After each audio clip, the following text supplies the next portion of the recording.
Ja, hier ben ik al. En ik wil even een verhaaltje vertellen hoe deze wonderbaarlijke dag van Jood. Want we zijn hier maar voorwacht. We hebben hier een heel rekkersfeest. Hebben we iedereen hier. En dan kunnen mensen meer dan 200 pond vis kunnen dat rekje weer. En dan kunnen we opeten. En we hebben een hele hoop willen hebben we maar.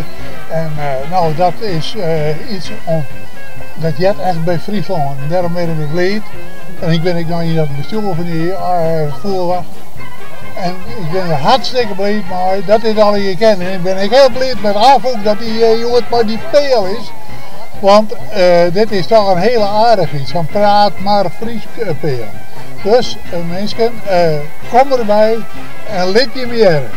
En nou, ik neem me niet voor lang, denk ik. Hè? Beste mensen, ik ben hier als gast bij de Rienster Rekers.